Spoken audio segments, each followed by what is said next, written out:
Era la mañana del 9 de diciembre del 2005. Millones de mexicanos se preparaban para iniciar su día, sintonizando sus televisores para el noticiero matutino. De repente, la rutina se rompió. La pantalla se llenó con imágenes impactantes, pero además urgentes. Un operativo policial estaba en desarrollo, en vivo. Agentes de la Agencia Federal de Investigación, antes AFI, rodeaban un rancho, irrumpiendo con determinación para desmantelar lo que se presentaba como una peligrosa banda de personas que privaban de la libertad a otras. Esta peligrosa banda se presentó como los Zodíaco. Las cámaras mostraban la supuesta liberación de algunas víctimas y la detención de quienes se señalaban como sus líderes: Israel Vallarta y Florence Cassés.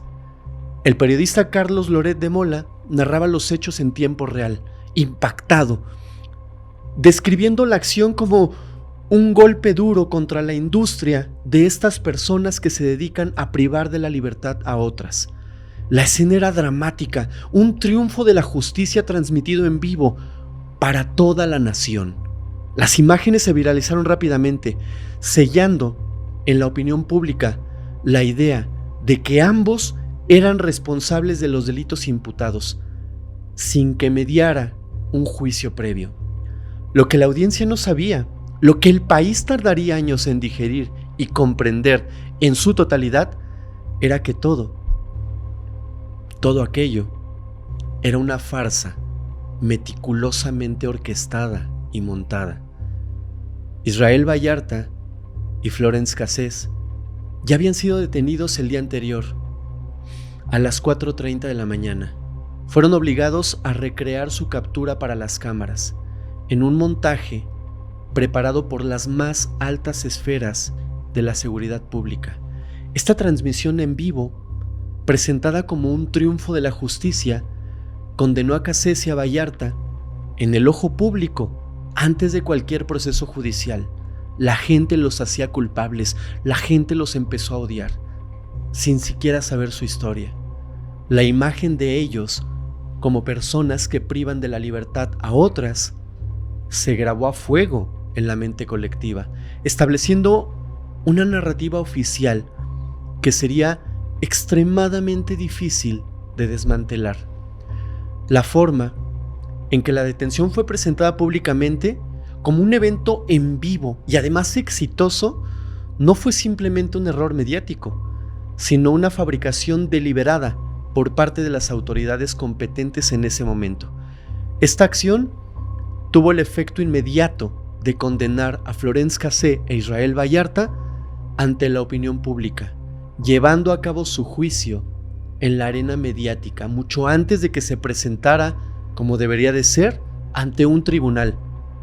Esta estrategia de control narrativo, que priorizó la imagen pública sobre el debido proceso, sembró una profunda desconfianza en las instituciones.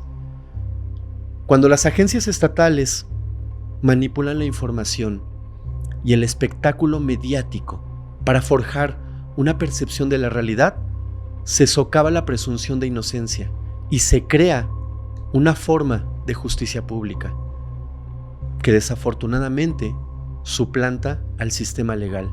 Este tipo de acciones no solo distorsionan la verdad, sino que también establecen un precedente peligroso, donde el fin político o de imagen justifica la violencia de derechos fundamentales, erosionando la credibilidad y la legitimidad en todo el aparato estatal.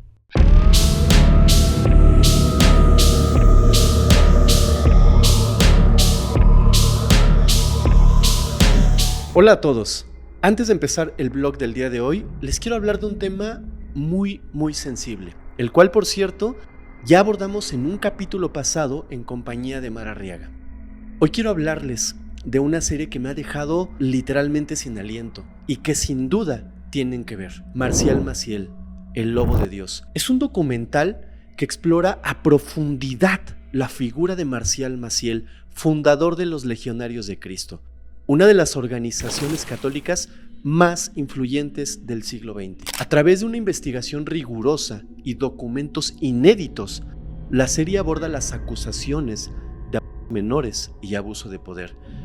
Lo que hace a este documental tan poderoso es que se cuenta desde la perspectiva de las víctimas. Escucharás testimonios inéditos de sobrevivientes que ya en la tercera edad comparten sus experiencias con una honestidad conmovedora. La serie presenta los hechos, testimonios y contextos que rodean las acusaciones. También aborda cómo Marcial habría utilizado su posición para ejercer poder y manipulación y cómo el silencio institucional contribuyó a su impunidad. Respaldado por un trabajo periodístico serio, el documental honra el testimonio de las víctimas. No se limita a los señalamientos de abuso, sino que explora el entorno que permitió que estas conductas fueran posibles. Este documental tiene un tono de thriller que te mantendrá al borde del asiento. Si les interesan las tramas de poder, la psicología criminal y los casos reales que han trascendido fronteras, esta serie de verdad es para ustedes. En resumen, Marcial Maciel, El Lobo de Dios, es una serie documental que aborda una vida marcada por el misterio, la controversia y el silencio. Ahora, bajo la lupa. No se pierdan el estreno de esta impactante docuserie el 14 de agosto por HBO Max. Amigos, bienvenidos a un nuevo capítulo de Criminalmente. Trataremos de desmenuzar esta historia desde el principio. Trataremos de analizar, trataremos de ver las pruebas y al final daremos una actualización que prácticamente ya todos conocen: la liberación del señor Vallarta.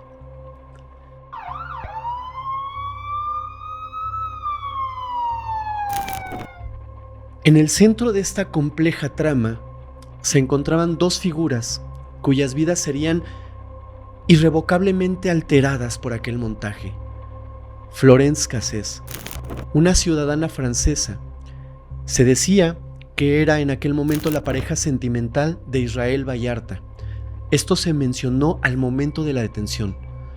Fue exhibida en el montaje televisivo y acusada de graves delitos, privación de la libertad, delincuencia organizada y posesión de uso exclusivo del ejército.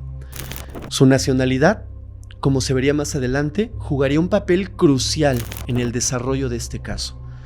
Israel Vallarta, por su parte, era un ciudadano mexicano, nacido el 16 de julio del año 1970.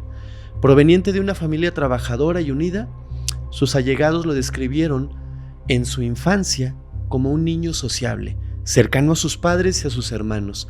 Siempre mostró, dicen, interés por la tecnología y las computadoras, y a lo largo de su vida laboral ascendió en empresas como Bardal y Pepsi, llegando a puestos de supervisor y gerente. También incursionó en negocios familiares de compraventa de automóviles y colaboró en proyectos como una clínica de belleza en Guadalajara. En el montaje fue presentado como el presunto líder de la banda de personas que privan de la libertad a otras. Perdón si me refiero con este término, pero la plataforma no me permite decirlo tal cual. Esta banda fue conocida como Los Zodiaco. Su pareja actual, Mary Sainz, se convertiría en una figura fundamental en su defensa, fungiendo como su abogada y activista principal durante los largos años de su encarcelamiento.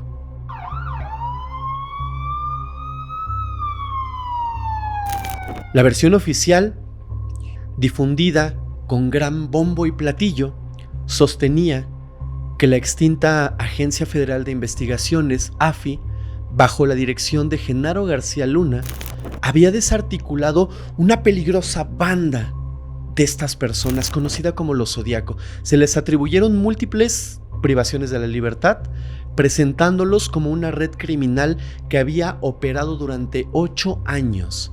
Sin embargo, con el paso del tiempo la verdad emergiría.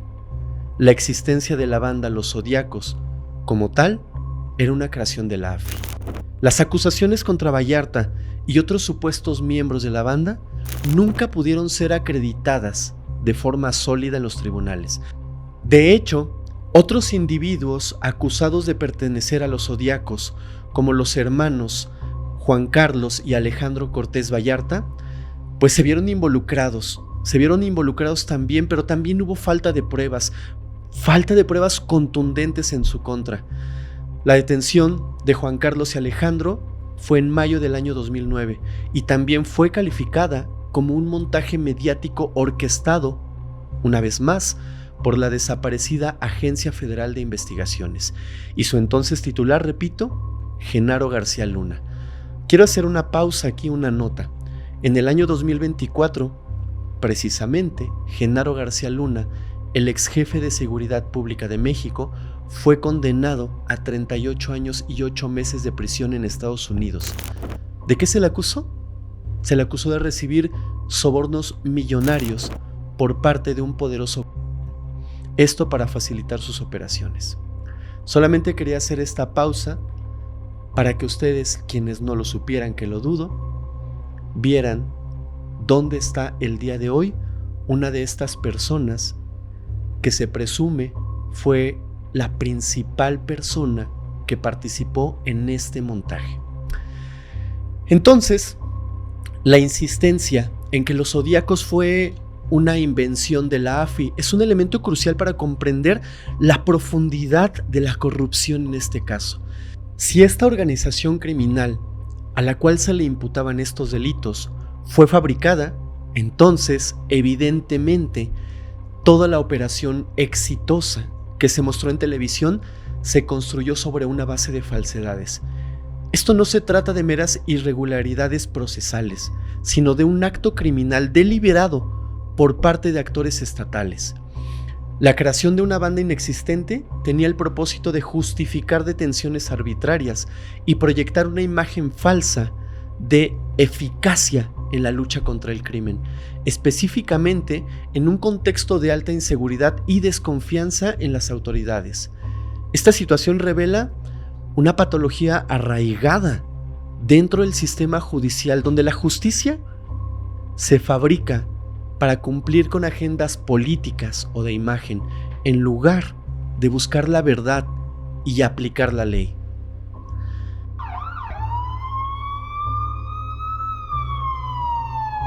El montaje televisivo que conmocionó a México no fue entonces un accidente, sino una operación cuidadosamente planificada y ejecutada por figuras de alto nivel dentro de la seguridad pública. El operativo entonces, como ya vimos, fue liderado por Genaro García Luna, quien en ese entonces era el director de la Agencia Federal de Investigaciones, contando con el apoyo directo de Luis Cárdenas Palomino. Ambas figuras eran pilares en el aparato de seguridad mexicano durante el sexenio del expresidente Felipe Calderón. Cárdenas Palomino, graduado en Derecho, había ocupado importantes cargos en el CISEN y en la PGR, incluyendo la Dirección de Investigación Policial de la AFI y posteriormente, con Calderón, roles clave en la Secretaría de Seguridad Pública. Dense cuenta nada más a qué nivel estamos hablando. Este montaje, este supuesto montaje, no fue orquestado por alguien de bajo rango. Este montaje fue orquestado desde las más altas esferas del poder. La detención real de Israel Vallarta y Florence Cassé ocurrió un día antes de la transmisión televisiva.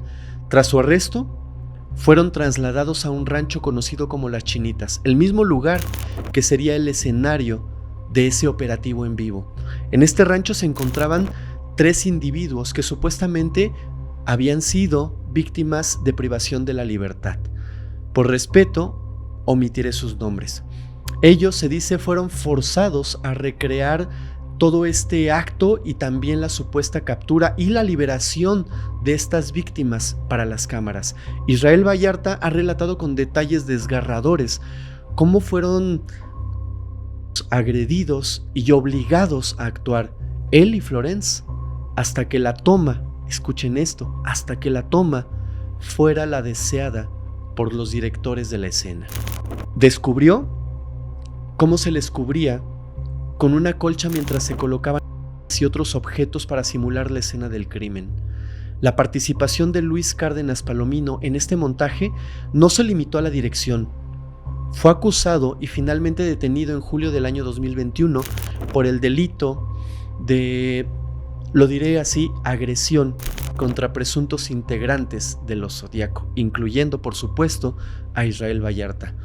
Vallarta ha afirmado que Cárdenas Palomino lo forzó a admitir delitos frente a las cámaras y brutalmente para obtener las declaraciones deseadas. Estas denuncias de agresión presentadas por Vallarta desde el año 2006 tardarían más de una década en ser investigadas y resultar en la detención de Cárdenas Palomino. El destino de Genaro García Luna, el cerebro detrás de la AFI en ese momento, añade una capa de ironía y tragedia a toda la narrativa. El ex secretario de Seguridad Pública se encuentra, como ya vimos, actualmente preso en Estados Unidos, enfrentando cargos por vínculos delictivos con personas dentro del crimen de muy alto rango.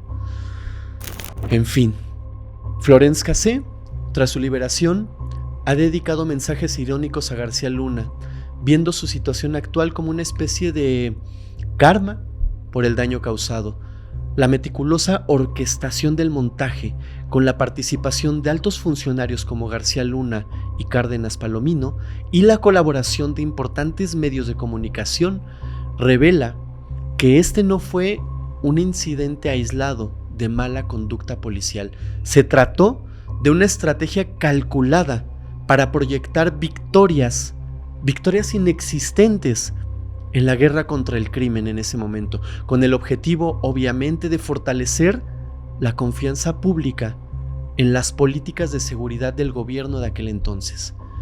Esta instrumentalización de la justicia con fines políticos y la relación a menudo problemática entre el poder estatal y los medios masivos tuvo un impacto devastador en la credibilidad de las instituciones y generó un profundo cinismo público sobre la narrativa oficial y el sistema judicial en México. La vulnerabilidad de los medios a la manipulación en su búsqueda de contenido exclusivo también quedó totalmente expuesta. Las reiteradas denuncias de agresión por parte de Vallarta y la posterior detención de Cárdenas Palomino por este delito demuestran que la coerción física no fue una anomalía, sino una herramienta sistemática utilizada para fabricar confesiones y pruebas. ¿Cuántos más, me pregunto yo, han estado en la silla en la que estuvo Vallarta, obligados a decir algo que no querían y que no hicieron? El hecho de que Vallarta fuera forzado a admitir su culpabilidad ante las cámaras subraya la conexión directa entre la agresión y el espectáculo público. Esto expone un lado oscuro de la aplicación de la ley, donde la brutalidad se normaliza para producir los resultados deseados, llevando a condenas injustas y a una ruptura total del debido proceso. Esta práctica no solo viola los derechos humanos, sino que también contamina cualquier evidencia obtenida bajo coacción, haciendo que todo el proceso legal empiece a ser cuestionable. La prevalencia de tales alegaciones en otros casos en México sugiere que la fabricación de culpables y el uso de la agresión eran prácticas arraigadas en ciertos sectores de la autoridad, dificultando con esto la distinción entre la verdad y la mentira en el sistema de justicia. Continuemos con la historia. La transmisión del operativo en el rancho Las Chinitas fue un momento clave en la historia de México, y en ella la figura del periodista Carlos Loret de Mola se volvió central. Luis Cárdenas Palomino, el entonces alto mando de la AFI, invitó a varios periodistas como Pablo Reiná de Televisa y Miguel Aquino de TV Azteca para que realizaran entrevistas en vivo con las supuestas víctimas y los presuntos culpables de la privación de la libertad. El evento fue difundido en el noticiero de Carlos Loret de Mola, presentando como una operación en vivo, como algo realmente impactante. Tiempo después, Loret de Mola reconoció públicamente que cometió un error periodístico, calificándolo, por sus propias palabras, como el más grave de su carrera. ha sostenido que no fue alertado del montaje y que se sintió engañado por las autoridades, afirmando que su comparecencia fue en calidad de testigo y no como un indiciado. Sin embargo, Israel Vallarta ha contradicho esta versión. En sus declaraciones, Vallarta ha señalado que Loret sí supo del montaje y que a su juicio evade su responsabilidad. Vallarta ha lamentado que Loret de Mola no esté tomando en serio las cosas y obviamente siga en su negativa, presentándose ahora como una víctima. Hay unos mensajes que empezaron a circular en aquel momento en internet, donde Laura Barranco advierte de cierta manera a Carlos Loret de Mola que no continúa con ese operativo, que realmente es peligroso, tanto a nivel diplomático como a el nivel periodístico. Voy a compartir algunos de estos mensajes y los trataré de leer literalmente como fueron escritos en ese momento. En uno de estos primeros mensajes dice: oye Carlos, aguas, es una francesa, te puedes meter en broncas diplomáticas. Inmediatamente después, un mensaje más: no manches, y además le están pegando al presunto en cadena nacional. Otro mensaje más decía: Carlos, insisto, no puedes estar contribuyendo a violar los derechos de esta mujer cuando hasta ahorita es una presunta persona que privó de la libertad a otras, independientemente si es verdad o no. La justicia francesa se puede ir contra ti y el noticiero por estar exhibiéndola como una criminal sin juzgarla antes. Carlos, Francia no es México. Yo lo dejo a su consideración. Hay más mensajes de estos. Se sabe que se le avisó, se sabe que se le puso en alerta y aún así continuó. ¿Por qué continuó? No lo sabemos. Nunca ha dado una versión que realmente convenza a los medios. En fin, la controversia entre Vallarta y Loret de Mola ha persistido a lo largo de los años. Tras su liberación, Israel Vallarta ha expresado públicamente que tiene una plática pendiente con Carlos Loret de Mola. En un mensaje directo, Vallarta lo invitó para hablar de frente sobre todo lo sucedido y el porqué de la salida de Loret de Mola de Televisa. Incluso le dice: Carlos, tú y yo sabemos por qué saliste de Televisa. En este video que transmite Vallarta es donde lo invita a que dialoguen, a que platiquen, pero de frente. Vallarta ha dejado muy claro que no busca venganza, ni siquiera una retribución económica. Su objetivo es la justicia en el marco legal y una explicación clara sobre los hechos. No sé ustedes, pero desde mi punto de vista, lo menos que merece esta persona después de estar más de 20 años en prisión sin un juicio justo, creo que merece una explicación. Sería lo menos que se le puede dar. La escena transmitida en televisión, que parecía entonces un operativo impecable, era en realidad una puesta en escena cuidadosamente montada. Israel Vallarta y Florence Cassé fueron obligados a simular su captura en el rancho Las Chinitas. Vallarta ha detallado cómo fueron forzados a emitir declaraciones y a posar con que no les pertenecían. Él mismo describió cómo fue y cómo Florence también fue agredida para que la escena saliera como los directores del montaje lo deseaban en ese momento. Él dice hasta que saliera la toma, declaró Vallarta, recordando la brutalidad detrás de esta recreación. La manipulación de la evidencia fue flagrante. Se introdujeron documentos falsos, todo en escena para hacer parecer todo esto mucho más convincente. Vallarta relató que incluso lo cubrieron con una colcha para que no se vieran los objetos mientras montaban la escena. Los partes policíacos que supuestamente describían la recolección de evidencia se basaban en estos hechos falsos, lo que invalidó totalmente su contenido.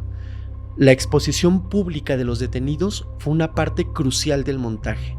La cámara enfocaba el rostro de Florence Cassé, una imagen que nunca vamos a olvidar, mientras el reportero la identificaba como culpable de privación de la libertad y además pareja sentimental de Vallarta.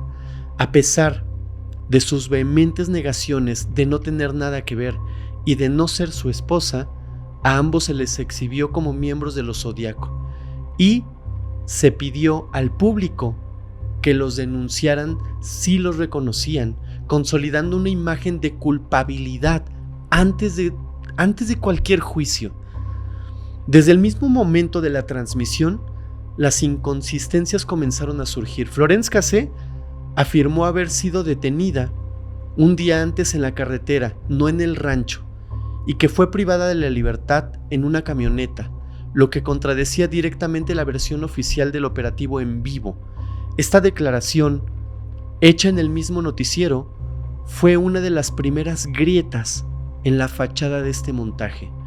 De manera significativa, Noticieros Televisa, el mismo medio que transmitió el montaje, fue uno de los primeros en documentar y denunciar públicamente la farsa. Unas semanas después, el 5 de febrero del año 2006, exhibió y denunció el montaje orquestado por la Agencia Federal de Investigaciones. Este acto, aunque tardío, marcó un punto de inflexión en la revelación de la verdad. Además, desde 2006, Israel Vallarta presentó denuncias formales por agresión contra Luis Cárdenas Palomino. Estas denuncias, sin embargo, se enfrentarían a un largo y tortuoso camino legal, tardando años en ser atendidas y en que se hiciera justicia. La persistencia de Vallarta en estas denuncias fue fundamental para mantener viva la verdad sobre los abusos cometidos.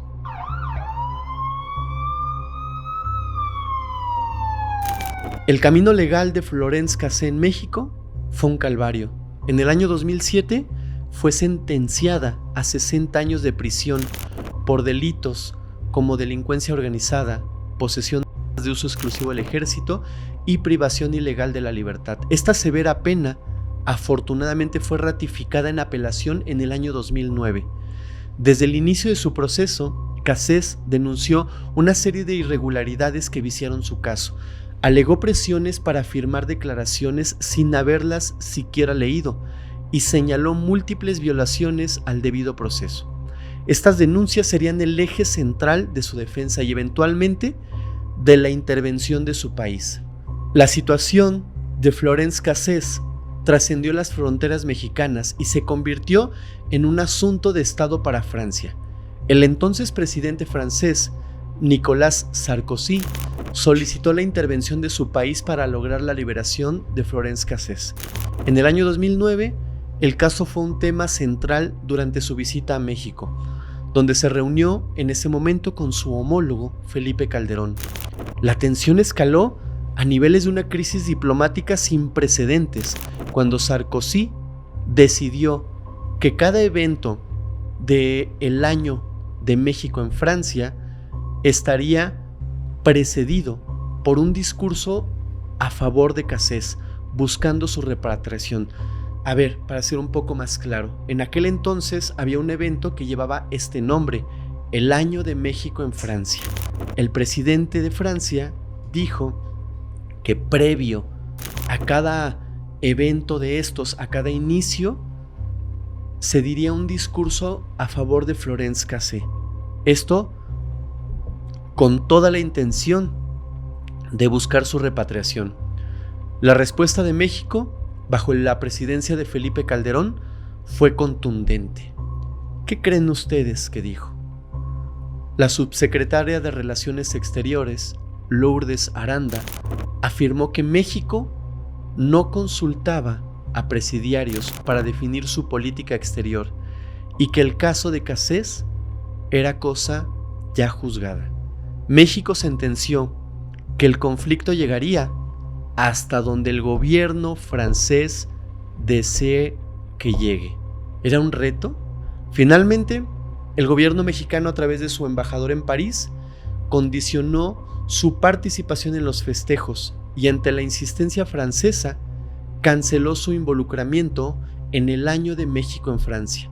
México argumentó que no permitiría que un evento cultural diseñado para celebrar la amistad entre ambas naciones se convirtiera, según en ese momento, en un homenaje a una criminal. La Cancillería mexicana reiteró que Cassés fue juzgada conforme a la ley y que México no está dispuesto a negociar el Estado de Derecho en ningún caso. La marcada diferencia en los resultados de los casos entre Cassés y Vallarta, a pesar de haber sido detenidos en la misma operación, es totalmente notable. Cassés, al ser ciudadana francesa, se benefició de una intervención diplomática enérgica por parte del mismísimo presidente Nicolás Sarkozy y del gobierno francés. Esta presión internacional que llevó a una crisis diplomática forzó una resolución más rápida, aunque aún tardía, de su caso a través de la Suprema Corte de Justicia de la Nación. Vallarta, en contraste totalmente, como ciudadano mexicano, careció de esta influencia extrema y como resultado permaneció encarcelado por casi 2 décadas más.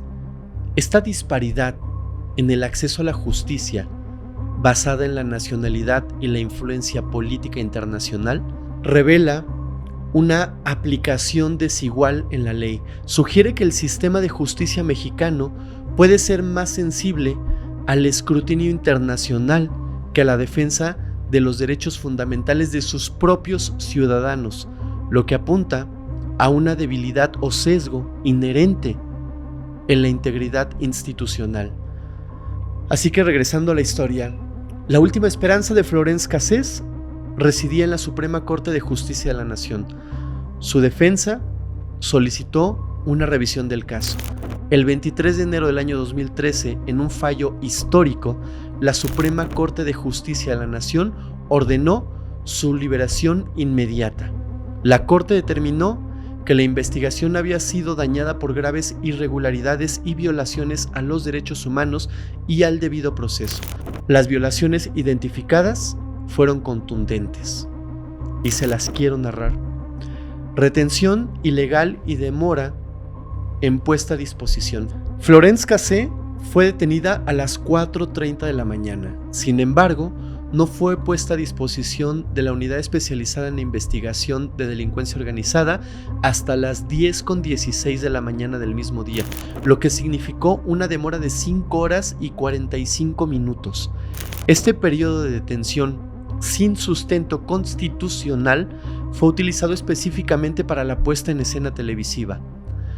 La Corte concluyó que el tiempo que Florence Cassés permaneció retenida en la propiedad y expuesta a este montaje planificado no estaba constitucionalmente justificado, evidentemente no. Otro argumento fue la falta de asistencia consular. Al momento de su detención, Florence no fue informada de su derecho a comunicarse con la oficina consular de su país, ni las autoridades contactaron directamente al consulado francés. El primer contacto entre Cassés y un funcionario consular no ocurrió sino hasta las 12:20 p.m., aproximadamente 35 horas después de su detención real. La excusa de las autoridades de que la detención ocurrió en horas no laborables fue considerada irrelevante por la Corte, ya que los consulados tienen números de emergencia.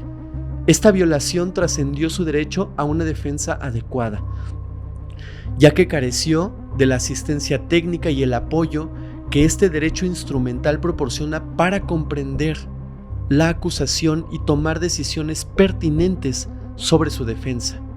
La SCJ aplicó el principio del efecto corruptor, un concepto legal fundamental. Este principio establece que las violaciones de derechos fundamentales en las etapas iniciales de un proceso penal, como la detención ilegal, la falta de asistencia consular y la escenificación mediática, pueden invalidar toda la evidencia posterior, incluso si parece incriminatoria. Esto va más allá de reconocer errores procesales. Declara que toda la cadena probatoria está viciada y no es confiable. Un argumento más: el efecto corruptor, testimonios contaminados y la presunción de inocencia. La escenificación de su detención y la subsiguiente cobertura mediática, donde Cassés fue interrogada y públicamente identificada como miembro de un grupo criminal, violaron su derecho a la presunción de inocencia como regla de tratamiento procesal. Este trato público como culpable ocurrió antes de cualquier determinación judicial. La SCJ calificó este espectáculo como el auténtico juicio para miles de ciudadanos, lo que convirtió cualquier proceso judicial posterior en una mera formalidad. La Corte encontró que los testimonios de las supuestas víctimas y testigos fueran directamente afectados por este efecto corruptor. Por ejemplo, para darme a entender, porque es un poco revuelto este mundo de términos legales. Ejemplo, una víctima menor que inicialmente declaró no reconocer a Cassés ni por voz ni físicamente, cambió totalmente su perspectiva y su declaración después de la exposición del montaje, identificando su voz por el acento extranjero y afirmando que ella le había inyectado algo durante el cautiverio. ¿Se dan cuenta a qué me refiero? Una vez que se muestran estos videos y las víctimas los ven, de alguna manera su cerebro se familiariza con ellos, y cuando se las ponen enfrente, las escuchan hablar, inmediatamente dicen: sí, ella fue, pero porque ya había una manipulación, ya había un efecto corruptor. La madre de la víctima también modificó su versión, y un tercer testigo declaró identificar a Cassés basándose en lo que vio en televisión, después de que las autoridades admitieran el montaje. Los testimonios de los propios agentes federales en el informe oficial también fueron considerados afectados, ya que el documento representaba la versión oficial de la escenificación televisada. La SCJ concluyó que las pruebas incriminatorias contra Florence Cassés no podían considerarse válidas, ya que derivaban de estas violaciones fundamentales de sus derechos. Florence Cassés, entonces, abandonó el penal femenino de Tepepan el 23 de enero del año 2013, el mismo día que la SCJ ordenó su liberación inmediata y su regreso a Dunkerque, Francia, su ciudad natal. Es importante destacar que la Corte anuló la sentencia sin entrar al fondo del asunto, es decir, no se declaró su inocencia, pero tampoco su culpabilidad. La violación al debido proceso fue considerada suficiente para invalidar la condena que previamente se le había establecido. Desde su liberación, Cassés ha mantenido un perfil bajo en Francia, aunque ha realizado declaraciones esporádicas sobre el caso. Ha publicado 2 libros, uno de ellos llamado Nada encarcela la inocencia, publicado en el año 2014, y el segundo de ellos, llamado A la sombra de mi vida, publicado en el 2011. Y reveló en una entrevista que fue madre de una niña entre el año 2014 y el 2015. A pesar de su nueva vida, expresó su deseo de regresar a México, pero regresar para denunciar a los responsables del montaje, mencionando explícitamente como culpables a Genaro García Luna y a Carlos Loret de Mola, e incluso en su discurso mencionó la intervención mediática de Isabel Miranda de Wallace, que ese es otro tema.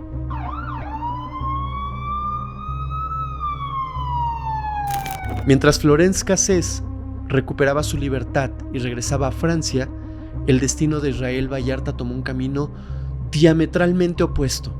A diferencia de su expareja, Vallarta permaneció en prisión preventiva, escuchen esto, prisión preventiva por casi 20 años sin recibir una sentencia condenatoria. Su caso se convirtió en un doloroso símbolo de la corrupción policial y la profunda deficiencia del sistema judicial mexicano. El proceso legal de Vallarta fue un laberinto de obstáculos. Fue extremadamente largo y complejo, involucrando más de 10 apelaciones, 6 juicios de amparo y múltiples quejas legales que no lograron destrabar su situación. La Fiscalía General de la República llegó a buscar una pena superior a los 300 años de cárcel, una cifra que reflejaba la gravedad de las acusaciones, pero que contrastaba con la falta de una sentencia firme. La prolongada reclusión de Vallarta, sin una condena final, es una consecuencia directa de la figura de la prisión preventiva oficiosa. Esta medida legal permite que los individuos sean privados de su libertad de manera indefinida, basándose en la gravedad del delito imputado y no en la culpabilidad probada. El caso de Vallarta ilustra cómo este mecanismo legal puede ser utilizado para castigar efectivamente a las personas sin un juicio, especialmente cuando las pruebas son fabricadas o están viciadas. Su sufrimiento no es un incidente aislado, sino un reflejo de un marco legal profundamente defectuoso que afecta a incontables personas en el sistema penal mexicano. Desde su detención en el año 2005, Vallarta fue acusado de delincuencia organizada, posesión de armas de uso exclusivo del ejército y la privación ilegal de la libertad. A pesar de casi 20 años transcurridos, la FGR nunca logró acreditar su responsabilidad penal en estos delitos. La jueza Mariana Vieira, al dictar su sentencia absolutoria, desestimó 13 testimonios de 6 supuestas víctimas. Concluyó que no era posible establecer la culpabilidad de Vallarta, ya que todas las actuaciones de los elementos de la Policía Federal y los agentes del Ministerio Público carecieron de validez. Esto se debió a que las pruebas fueron obtenidas bajo presión y presentaban vicios en la investigación. La jueza fue enfática al señalar que las declaraciones de testigos fueron consideradas como contaminadas por la presión mediática y las irregularidades en la investigación. Ahora, la detención de Israel Vallarta no solamente estuvo marcada por un montaje televisivo, no se conformaron con eso, sino también por denuncias y abusos sistemáticos. Vallarta denunció haber sido agredido físicamente y psicológicamente por agentes de la extinta AFI. Estas denuncias, a pesar de su gravedad, fueron investigadas adecuadamente por la Fiscalía General de la República. La situación de Vallarta atrajo la atención internacional. En el año 2022, el Comité contra la Tortura de la ONU instó al Estado mexicano a tomar medidas urgentes en favor de Vallarta, precisamente por las denuncias de agresión física y psicológica que había sufrido. Este reconocimiento internacional de los abusos subraya la seriedad de las violaciones a sus derechos humanos. Pero, a pesar de las condiciones adversas y la prolongada espera por la justicia, Israel Vallarta mantuvo una férrea resistencia desde prisión. A diferencia de otros casos, Vallarta se mantuvo firme en su deseo de una absolución total, rechazando incluso una oferta de amnistía del gobierno de Andrés Manuel López Obrador en el año 2019. Su objetivo no era simplemente la libertad, sino la justicia plena y agotar todos los recursos legales disponibles para demostrar su inocencia. Vallarta ha declarado públicamente que no busca venganza. Tampoco, como ya vimos, busca una retribución económica. No busca eso. Su única motivación, lo ha dicho, es la justicia en el marco legal. En unas palabras que dijo: no voy a recuperar el tiempo pasado, pero sí hay otro tipo de cosa que se puede liberar. Y la primera es la verdad. Fueron una de las primeras palabras que dijo después de su liberación. La fortaleza de Vallarta es notable. A pesar de perder a sus padres mientras estaba encarcelado y ver crecer a sus hijos de niños a adultos detrás de los barrotes, aún así se mantuvo firme. Relató el dolor de enterarse del fallecimiento de sus padres y su sepultura sin poder despedirse. Sin embargo, se negó a que su espíritu, pensamiento e ideas fueran encarceladas. Esta fuerza espiritual, inspirada por las enseñanzas de sus padres, le permitió preservar en su lucha por la verdad, sin darse por vencido jamás.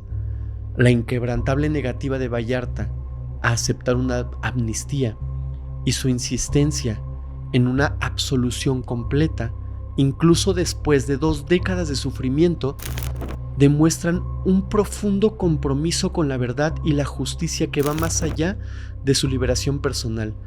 Esta integridad, combinada con el incansable activismo de Mary Sainz, su esposa, transformó su calvario individual en una plataforma pública para denunciar abusos sistemáticos, agresiones y la fabricación de casos.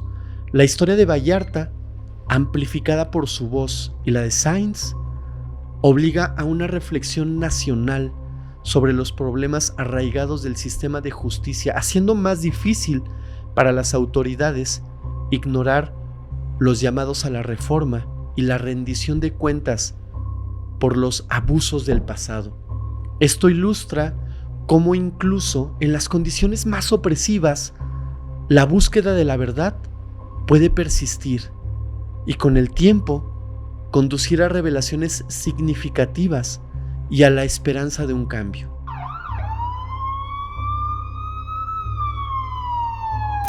Vallarta observó cómo se creaban violaciones y casos falsos, no solo en su propia situación, sino también en la de otros reclusos, incluyendo personas que fueron fabricadas y encarceladas junto a individuos culpables que no cometieron delitos federales. Una de las principales banderas de Mary Sainz y de Israel Vallarta es la revisión y posible eliminación de la prisión preventiva oficiosa. Sainz argumentó que esta reforma obligaría a las fiscalías a hacer bien su trabajo, presentando pruebas contundentes y no fabricadas para sustentar las acusaciones.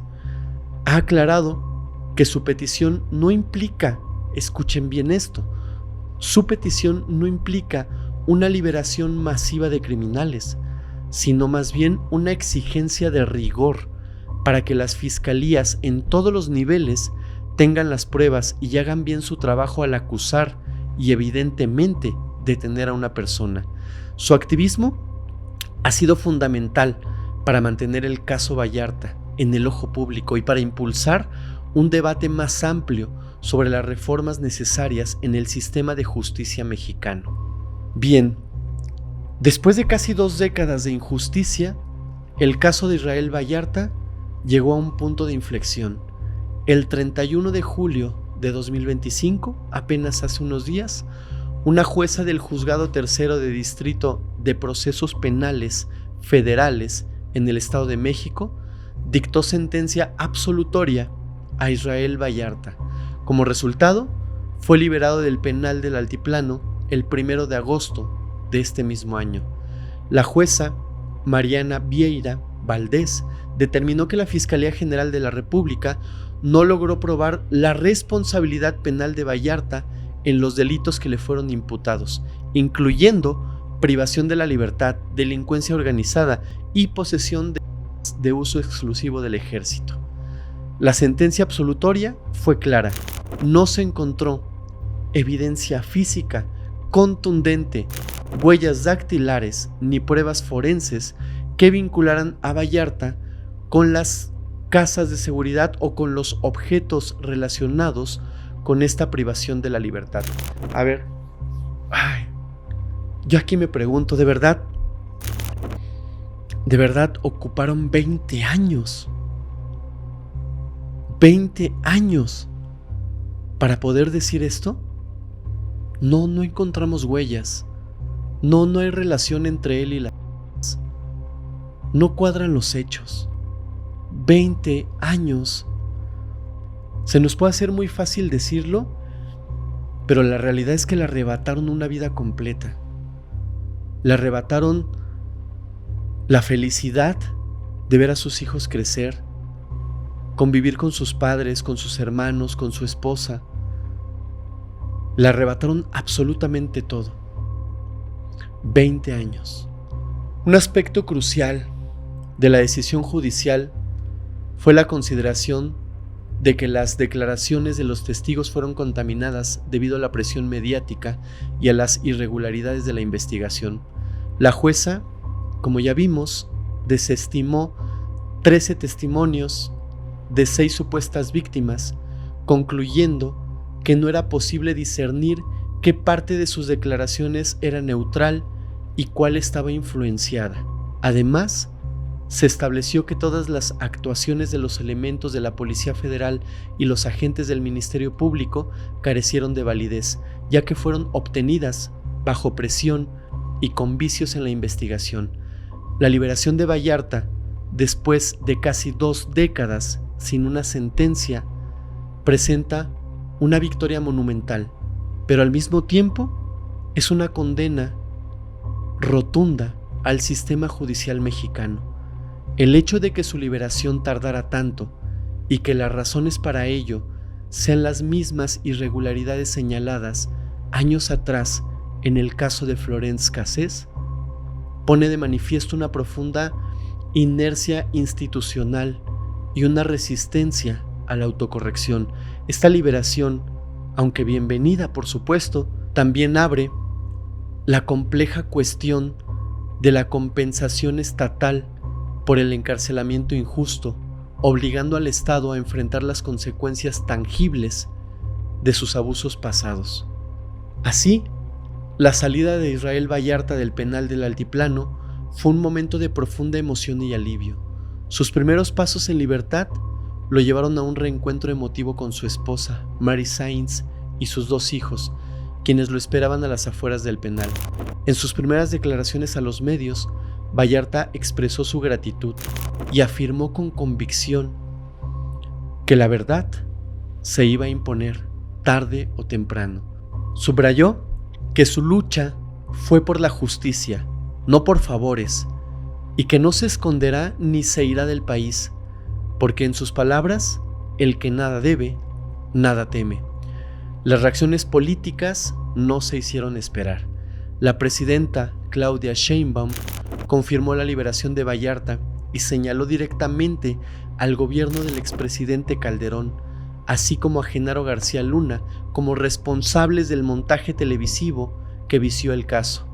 La secretaria de Gobernación, Rosa Isela Rodríguez, también destacó el apoyo que el gobierno federal brindó a la familia de Vallarta, incluyendo gestiones médicas y sociales, reconociendo el largo camino de injusticia que sufrió este hombre.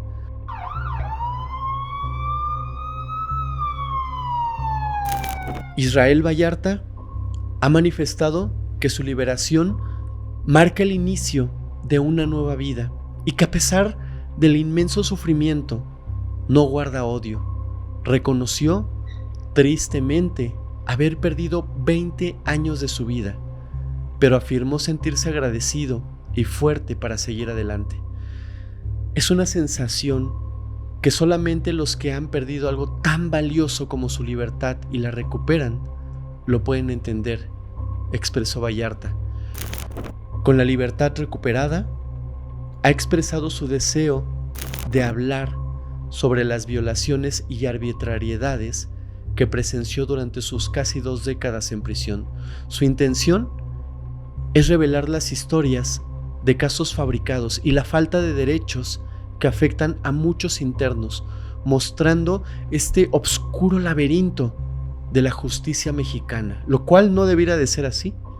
Junto a Mary Sainz, Vallarta aboga por una justicia más amplia y por la revisión y posible eliminación de la prisión preventiva oficiosa. Su demanda es que esta medida se elimine para obligar a la Fiscalía a trabajar con pruebas contundentes y no fabricadas, garantizando así todos los procesos estén dentro de la justicia. Las declaraciones de Vallarta tras su liberación, en las que expresó su deseo de hablar sobre todo esto, que presenció dentro de prisión lo transforman de una víctima de la injusticia en un defensor activo de la reforma sistemática. Su experiencia de primera mano en el penal del Altiplano proporciona un testimonio crudo e invaluable sobre la realidad de la injusticia, la falta de recursos y las acusaciones fabricadas que afectan a innumerables otras personas, otros reclusos. Su voz puede convertirse en un poderoso catalizador para la presión pública y los cambios de política en relación con las condiciones carcelarias. El derecho a un juicio justo y la necesidad urgente de abordar el rezago de prisioneros sin sentencia en las cárceles mexicanas. Este testimonio personal eleva el debate más allá de las técnicas legales, llevándolo a la experiencia vívida de la injusticia. Tras su liberación, se ha abierto a la discusión sobre una posible compensación para Israel Vallarta por los casi 20 años que injustamente vivió en prisión. La presidenta, Claudia Sheinbaum, ha declarado que Israel Vallarta tiene todo el derecho a buscar una compensación por parte del Estado por su encarcelamiento injusto y que esto podría realizarse a través de un proceso judicial. Para que este proceso avance, Vallarta tendría que ser reconocido primero como víctima, tal como lo establece la ley. Este paso es fundamental para que pueda acceder a los mecanismos de reparación del daño que corresponden a quienes han sufrido una privación de la libertad sin fundamento legal. El caso Florence Cassés e Israel Vallarta se ha levantado como un símbolo elocuente de las violaciones a los derechos humanos y las fallas estructurales que aquejan al sistema de justicia mexicano. La prolongada detención de Vallarta sin sentencia y la liberación de Cassés por vicios en el proceso dejaron una profunda duda sobre la capacidad de las autoridades para impartir justicia de manera imparcial y efectiva. Este caso, junto con muchos otros, contribuye a la alarmante estadística de impunidad en México, donde la eficacia en la resolución de delitos denunciados es inferior al 0.5%. 0.5%. La historia de Cassés y Vallarta es un testimonio vivo de cómo la manipulación y la corrupción pueden socavar los cimientos de la confianza pública en las instituciones encargadas de velar por la ley. Por último, y no menos importante, quiero abordar otras aristas de este caso. La transmisión en vivo del montaje, con la exposición pública de los detenidos como culpables, no fue un mero evento noticioso, fue en esencia un auténtico juicio mediático que creó una condena social anticipada. Esta condena irreversiblemente afectó el proceso legal, haciendo casi imposible que la opinión pública considerara la posibilidad de inocencia. La manipulación mediática y policial influyó directamente en los testimonios de las víctimas y testigos, contaminando las pruebas y sembrando la confusión. La Suprema Corte de Justicia reconoció que las autoridades influyeron en las víctimas y las utilizaron en la escenificación, lo cual contravino las obligaciones derivadas de la presunción de inocencia. El caso Cassés Vallarta marcó indeleblemente el sexenio de Felipe Calderón y su controvertida y tan famosa guerra contra México. La presidenta Claudia Sheinbaum ha señalado directamente a la administración de Calderón como responsable de este episodio, destacando el montaje y las acciones de Genaro García Luna, como ya vimos, entonces director de la AFI.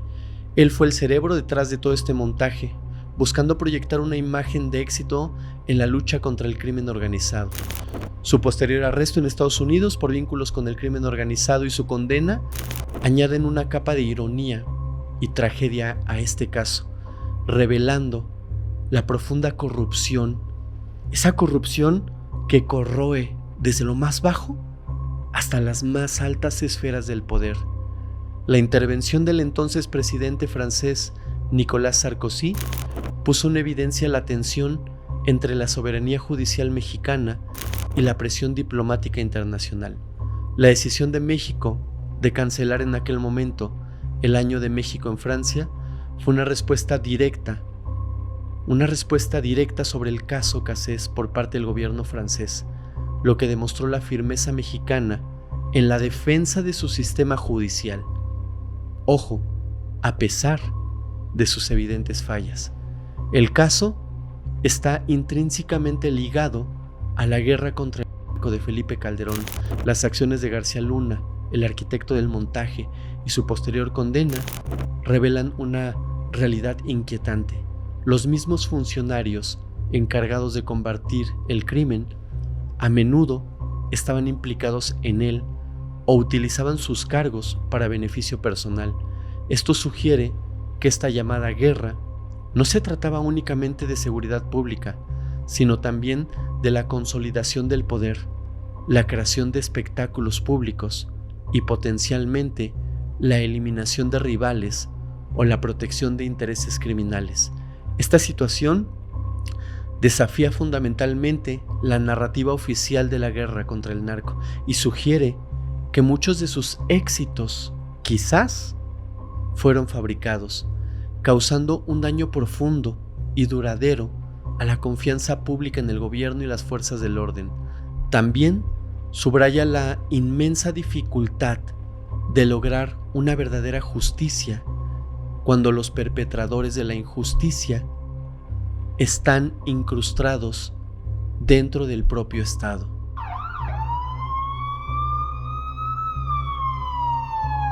El caso de Florence Cassés e Israel Vallarta es la historia de dos vidas marcadas por la mentira y el abuso del poder, pero también de una resistencia que nunca se quebró. La liberación de Vallarta tras casi 2 décadas de encierro injusto es la prueba de que aunque tarde, la verdad puede abrirse paso incluso en medio de la oscuridad más densa. Pero este triunfo llegó con un precio irreparable.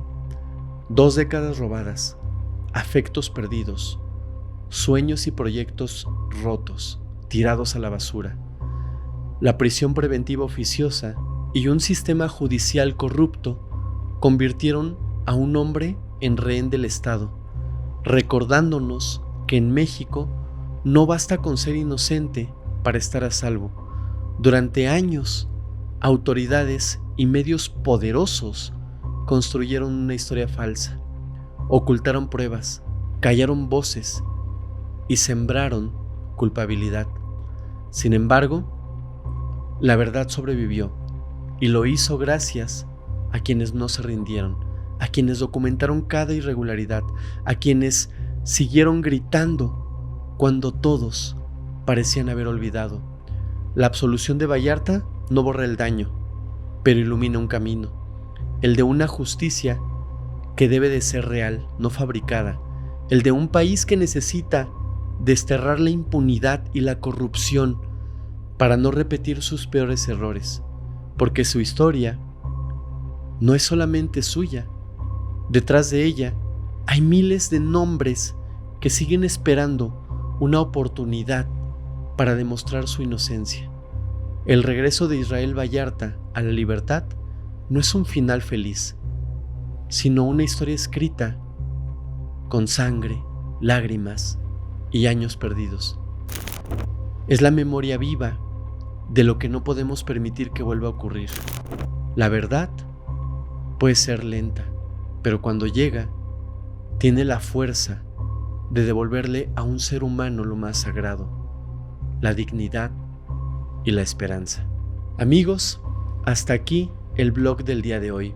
Yo los espero la próxima semana en un nuevo capítulo de Historial Criminal, donde juntos exploraremos las historias que merecen ser contadas. Muchas gracias. Hola comunidad, ¿cómo están? Oigan, últimamente hemos recibido cada vez más mensajes de ustedes diciéndonos que no se enteran de nuestros estrenos y actualizaciones a pesar de ser suscriptores en YouTube de nuestro canal Criminalmente.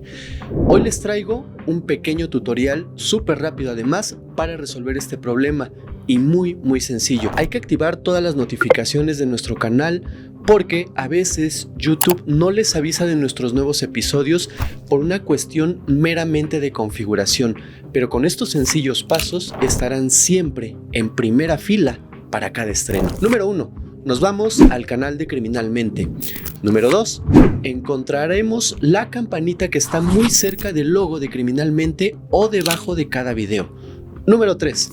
Le vamos a dar clic en la campanita y en el menú que se despliega vamos a seleccionar la opción o palabra que dice todas. ¡Listo! A partir de ahora te deben de llegar todas las notificaciones. De esta forma estarán conectados con cada historia que subamos. Comunidad, de verdad, muchas gracias por ser parte de Criminalmente y por tomarse este momento para activar las notificaciones. Con esta sencilla acción se aseguran de no perderse ningún post, avance, capítulo y estreno en vivo de Criminalmente, donde semana a semana exploraremos juntos las historias que merecen ser contadas. Muchas gracias, nos vemos pronto, chao.